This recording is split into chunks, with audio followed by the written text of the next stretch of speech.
دابا غتخيل معايا اخي المغربي اختي المغربيه واحد جوج ديال المظاهر، واحد الطاجين كيطيب على نار هادئه، وهذا الطاجين هو قرار اللي غيكون في مجلس الامن على نار هادئه كيطبخ على نار هادئه، واحد الشاليمو نايض قصر المراديه تزامنا مع هذا القرار اللي بقات ليه تقريبا مده قصيره ويخرج، ولكن نايض النار العافيه نايض في قصر المراديه. وهذا الشيء غنشوفوه في هذا المقطع. كبار من بين خبراء وكبار دبلوماسيين وسفراء ناقشوا الموضوع ديال اللي غيكون في مجلس الامن، وبطبيعه الحال هذا الزخم اللي على مسانده ديال الحكم الذاتي للصحراء المغربيه من بزاف الدول، وغتبان في هذه المسوده اللي غتخرج ديال امريكا. خليكم تتبعوا التعليق ديال هاد الخبراء والدبلوماسيين من بينهم واحد السفير، واجوا في الاخير غادي نناقشوا علاش هما متاكدين. اول حاجه متاكدين واحد النقطه، متاكدين ان هذا القرار وهذه الامور تطبخ في الكواليس، وعلاش المغرب خصو يطيح في واحد الخطا اللي طاحت فيه الجزائر. تبع معايا المقطع ونناقشوا هاد جوج نقاط في اخر الفيديو. Bonjour à toutes et à tous. Lors de l'Assemblée générale des Nations Unies, le discours de la délégation marocaine a mis en lumière les priorités nationales fondamentales ainsi que les principes directeurs de la diplomatie du Maroc. Le chef du gouvernement, Aziz Akhnouch, a affirmé la vocation africaine du Royaume du Maroc, soulignant son engagement résolu en faveur de l'unité et du développement du continent. Il a réaffirmé la souveraineté du Maroc, insistant sur le fait que l'intégrité territoriale du pays était non négociable. Le chef du gouvernement a défendu une approche ferme et principielle, en soulignant qu'elle s'inscrivait dans un contexte où les dirigeants mondiaux appellent à une réforme multilatérale profonde. On écoute l'allocution de Aziz Akhnouch. Le monde est témoin que la question du Sahara marocain est un tournant historique.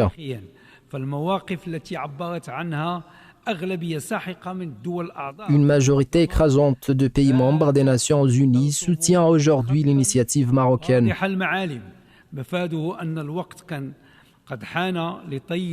Dans le respect de la souveraineté et de l'intégrité territoriale du royaume.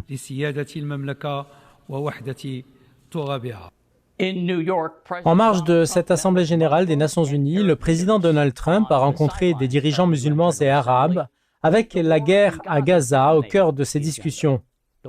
La Maison-Blanche a présenté un plan de paix détaillé en 21 points qui inclut un cessez-le-feu immédiat, la libération des otages et la mise en place d'une structure de gouvernance transitoire à Gaza, placée sous supervision internationale. Le président Trump s'est montré optimiste, affirmant, je cite, « Il existe une véritable opportunité de grandeur pour mettre un terme au conflit. » Cependant, l'opposition persiste et le premier ministre israélien Benjamin Netanyahou a averti qu'il poursuivrait son objectif en vue de ce qu'il qualifie d'ultime victoire sur le Hamas. Pour discuter de ces sujets, j'ai le plaisir d'accueillir 4 analystes de renom. David Schenker, qui occupe le poste de chargé de recherche principal au sein de la section politique arabe du Washington Institute. Ancien secrétaire d'État adjoint aux affaires du Proche-Orient, il a conseillé la politique du Moyen-Orient et supervisé la diplomatie américaine dans 18 pays. Nous sommes également rejoints par l'ambassadeur Gordon Gray via Zoom. Gordon est professeur spécialisé dans les affaires arabes et du Golfe à l'Elliott School de l'université George Washington. Il a exercé en tant que commandant adjoint au National War College, ambassadeur des États-Unis en Tunisie et secrétaire d'État adjoint pour les affaires du Proche-Orient. Nous avons également le plaisir d'accueillir Bill Michael, ancien professeur à l'Université du Maryland et à l'Université de George Washington. Spécialiste de la démocratie dans le monde arabe, Bill nous apportera sa précieuse expertise. Enfin, comme à l'accoutumée, nous aurons avec nous Chris Lapetina, notre chroniqueur et directeur de Focus Consulting, stratège politique. Il travaille en étroite collaboration avec le Parti démocrate. Bienvenue à tous. Mais avant d'entamer notre discussion, notre correspondante, Shourouk Dia, va nous présenter un compte-rendu sur les derniers développements concernant la question du Sahara marocain aux Nations Unies. C'est à vous, Shourouk. Bonjour Marc et bienvenue à nos chers téléspectateurs. Il est communément admis que le soutien international croissant à la position du Royaume du Maroc a été clairement exprimé lors de la session actuelle de l'Assemblée générale des Nations Unies, particulièrement en ce qui concerne la question du Sahara marocain. Ce soutien s'est notamment manifesté en faveur de l'initiative d'autonomie proposée par le Maroc, jugée comme la seule solution réaliste et viable à ce conflit artificiel.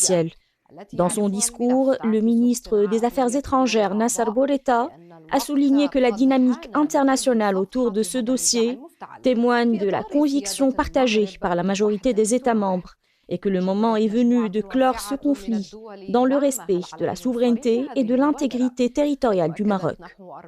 De nombreux pays ont affirmé que l'initiative marocaine constitue une solution crédible et réaliste. Environ 40 pays ont exprimé leur solution, notamment lors des réunions du Conseil des droits de l'homme, confirmant que l'autonomie est une base sérieuse pour avancer. Ces pays ont également salué l'engagement du Maroc, qui, depuis plusieurs années, mène une interaction constructive et volontaire avec les mécanismes des Nations Unies en matière de droits de l'homme, notamment avec le bureau du Haut-Commissaire des Nations Unies aux droits de l'homme, pour promouvoir et garantir les droits humains sur l'ensemble du territoire national. D'autant plus des pays européens tels que le Portugal et l'Espagne, ainsi que des nations africaines et asiatiques, ont renforcé cette position en exprimant leur soutien à l'initiative marocaine, ce qui a consolidé la crédibilité du royaume.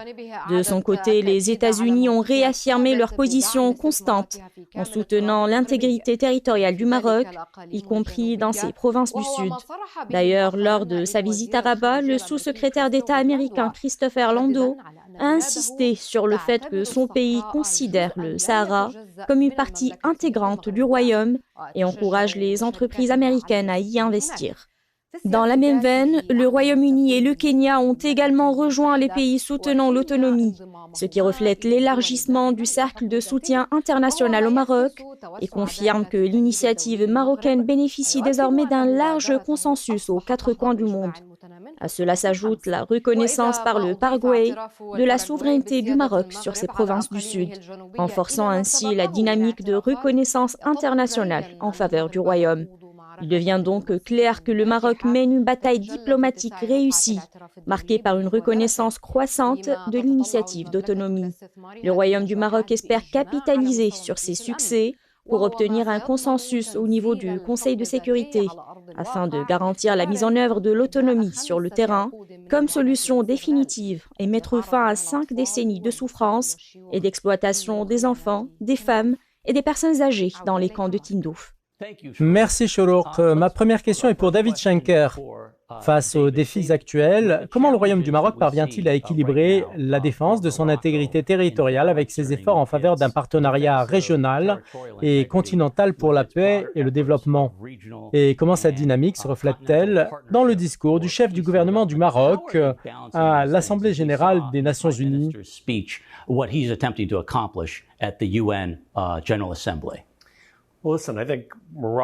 Écoutez, je considère que le Maroc est un État véritablement unique. Il entretient des relations prospères avec l'Europe et travaille actuellement à la construction d'un oléoduc reliant le pays à ce continent, traversant une grande partie de cette région. Ce projet ambitieux traversera 17 pays. Par ailleurs, le Maroc maintient des liens solides et profonds avec l'Afrique, notamment l'Afrique du Nord. Le principal défi réside toutefois dans le fait que, bien qu'un nombre croissant de pays reconnaissent la souveraineté du Maroc sur son Sahara, cette reconnaissance continue de se propager rapidement. Il subsiste encore plusieurs nations qui refusent d'accepter cette réalité. On peut débattre des conditions de vie des populations dans cette région, des types de règles qui seront appliquées. Il ne faut toutefois pas oublier qu'il n'y aura jamais de référendum sur la question. Et il est peu probable qu'il y ait un retrait de la reconnaissance par les États-Unis.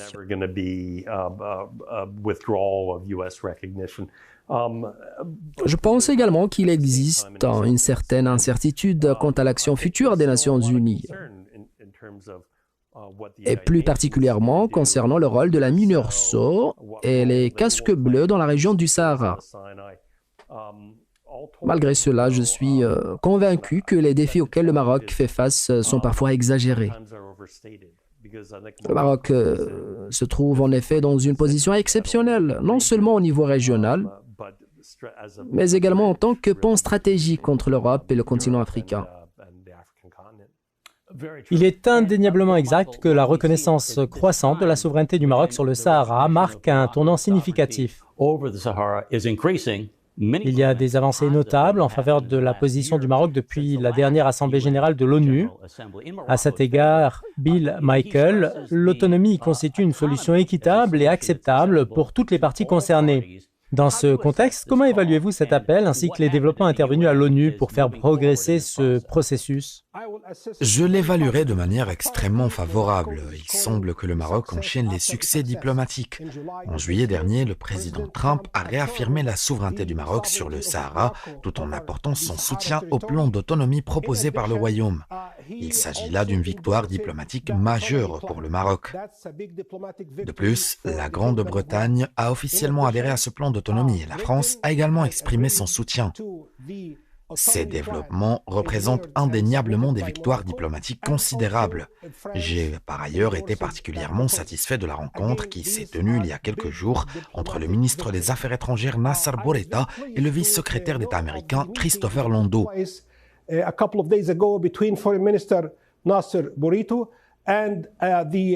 Cet échange a constitué une nouvelle réaffirmation de la souveraineté du Maroc sur le Sahara et un appel a été lancé pour encourager les entreprises américaines à investir dans cette région.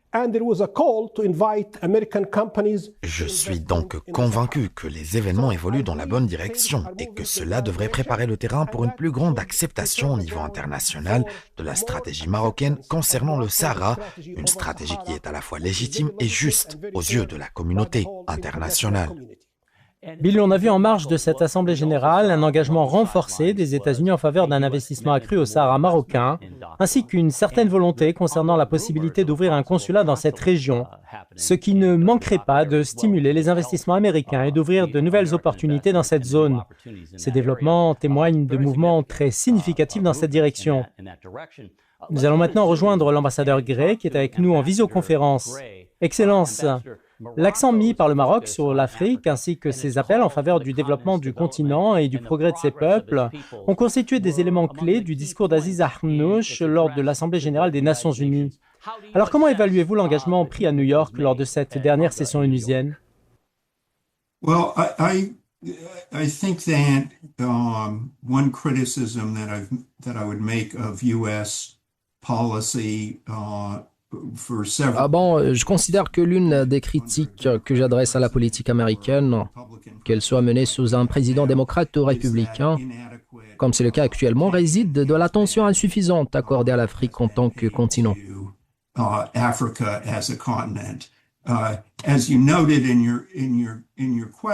Comme vous l'avez souligné dans votre question, nous entretenons de bonnes relations avec plusieurs pays africains, notamment le Maroc, qui a été le premier à reconnaître notre indépendance il y a près de 250 ans.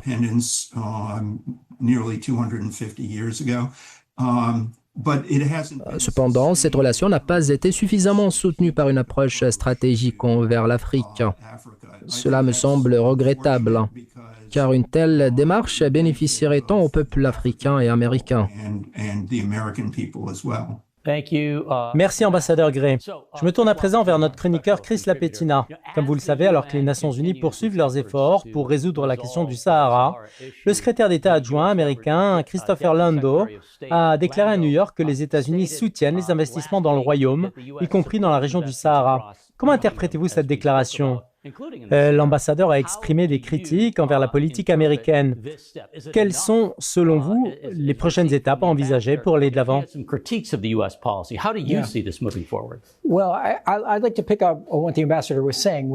J'aimerais revenir sur les propos de l'ambassadeur selon lesquels, aux États-Unis, nombreux sont ceux qui considèrent le Maroc comme une porte d'entrée vers les économies émergentes d'Afrique. Récemment, l'envoyé spécial du président pour l'Afrique, M. Boulos, a souligné que nous évoluons désormais vers une politique axée sur le commerce plutôt que sur l'aide. Je suis convaincu que ce développement au Sahara en fera partie, permettant ainsi aux États-Unis d'accéder à l'économie africaine à travers le Maroc, ce qui s'avérera d'une grande utilité. Par ailleurs, Marc, vous et moi entendons constamment des personnes dans cette émission manifester un intérêt croissant pour le commerce avec le Maroc. Je m'attends donc à ce que de plus en plus d'Américains à Washington envisagent de répondre à cette question. L'importance du Maroc, tant sur le plan diplomatique que régional, est indéniablement majeure, comme vous l'avez justement souligné. Alors avant de passer à la prochaine question, permettez-moi de vous inviter à suivre le reportage suivant qui met en lumière les progrès significatifs réalisés en matière de développement économique et urbain dans la région du Sahara au Maroc.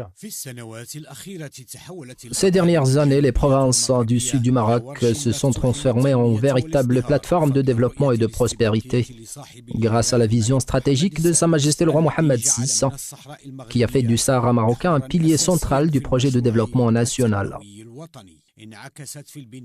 Cette dynamique se reflète dans les infrastructures modernes allant des aéroports et ports aux autoroutes et zones industrielles qui attirent tant les investissements nationaux qu'internationaux.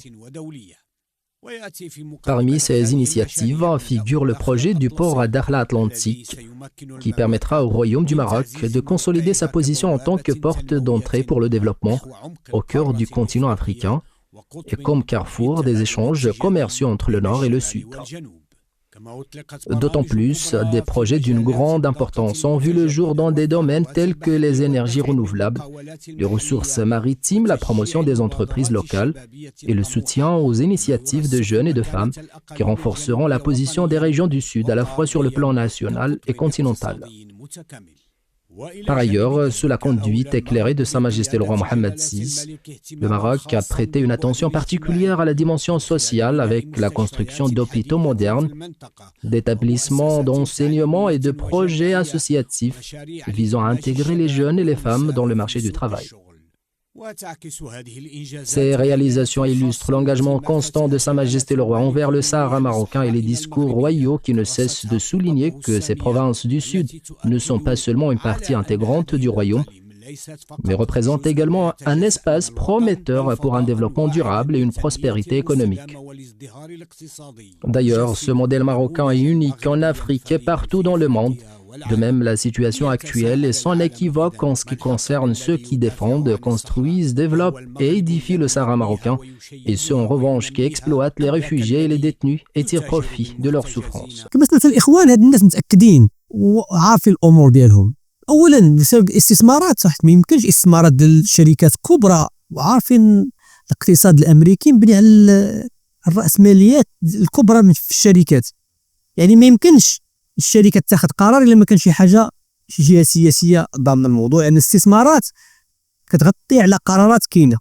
ثانيا امريكا ما يمكنش تخلي المغرب يدير هذه المشاريع ديال الميناء الداخله الاطلسي طريق الساحل نحو الاطلسي الا ما كانتش متيقنه ان الصحراء ما يكونش فيها شي مشكل وانه راه كاين هذاك هو المستقبل لهذيك المنطقه.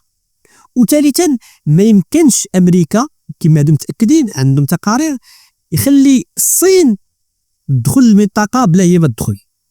يعني المغرب غيكمل البازل ديال ديك المنطقه وهم متاكدين وحتى هما بغاو يديروا يدهم فيها. هذه النقطه الاولى. النقطه الثانيه الخطا اللي ما خصش يطيح فيه المغرب وما طاحش فيه الدبلوماسيه المغربيه الخطا اللي طاحت فيه الجزائر. الجزائر باش تغطي على هاد الامور ديال الصحراء والقرارات اللي ممكن تتخذ تقربات لامريكا لدرجه انها بغات تاخذ من عندها السلاح وتقربت عطاتها صفقات ديال البترول والغاز وهذا الشيء ما أغضب نوعا ما روسيا اللي كتعتبر أن الجزائر حليف مباشر. هذا الشيء خلى روسيا ربما تقلق من الجزائر. الخطأ اللي ما خاصش دير المغرب وهو ما تاخذ شي قرار في الصحراء في شي قرار فردي أو أحادي أو تخلي أمريكا هي تقول دير اللي بغات. وهذا الشيء ممكن يقلق الروس. فرنسا ما غاديش تقلق ولكن ممكن يقلق الروس وهذا الشيء سمعناه في التصريح ديال لافروف قال لك سيدي الحكم الذاتي اييه في تقرير المصير عندنا شهر اصلحنا تقرير المصير ضمنيا رجعوا للفيديو ضمنيا داخل الحكم الذاتي. ولكن النقطه اللي خاص تركزوا عليها في كلام لافروف انه ما يكونش قرار مفروض واحادي الطرف وما كيقصدش المغرب كيقصد امريكا تفرضوا عليه. الدب الروسي ربما غيقدر يكعش شويه عنده شويه الانفه وشويه الكبرياء. الخطا ما خصش يطيح فيه الدبلوماسيه المغربيه. فعلا معايا في هذا الموضوع. وبالمناسبه كاين النسخه الفرنسيه حتى هي تكون في القناه اللي بغى يشارك الفيديو تكون النسخه الفرنسيه ديال هذا المقطع.